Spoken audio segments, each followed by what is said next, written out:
Alright, about 6 o'clock, sun is going down. Not a problem, for I do have headlights. But I'm not going to do more laying today, because the foundation is like perfectly even. It's not tilted or anything, so I can place the first line of bricks here to be just as even.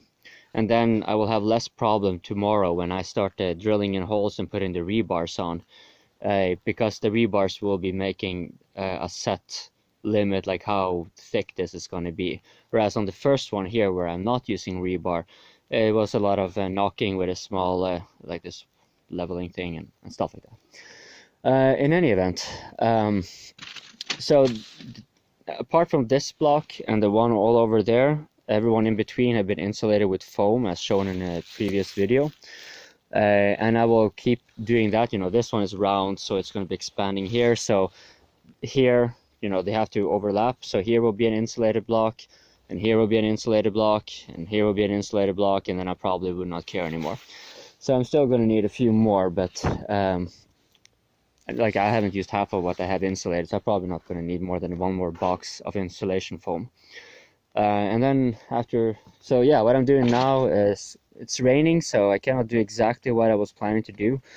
But I just say you don't actually have to use boards to build up the foundation here. I know some people would just break the bricks and put it down here, but since I got it so even already, I didn't want to risk knocking the brick out or anything like that, because it's kind of a tricky position and so forth.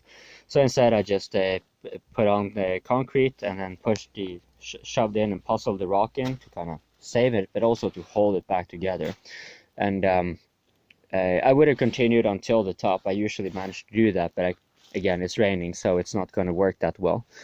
So I'm just going to fill here on the side. Here it's not so bad. I can probably get all the way up. Then whatever remaining concrete I have, I'll use to fill in gaps inside on the inside of the basement.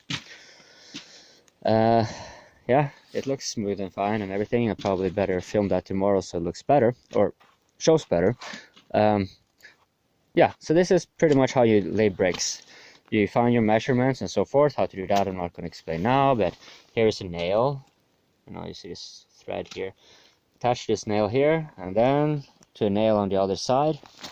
And then you just keep roughly the same distance all the way through, and you will get more or less a straight wall. And or at least for this purpose, I'm not going to build a house or anything, so it's just to insulate the tank. But yeah, should be enough. I should have 20 centimeters, but I have what was it, like 35 I think, or something like that, maybe even 40. So I have plenty of it. And if you add on 15 with the rocks that are insulated, and then I put like those insulation foam here, clad it on, I should be safe, even though I won't be here during winter. And the reason that matters is because while this tank is in use, that is to say while you're shitting and all of that, you're filling stuff in here, the fermentation creates energy. So it's like the microbes will create energy while they're fermenting. So the tank is not very likely to freeze unless you're very sloppy. But I'm going to go away for 6 months, so, and this is like a brand new tank. It's only me living here, and I am full of shit, no doubt about that, but yeah, quite ambitious even for me. In any event, bye bye.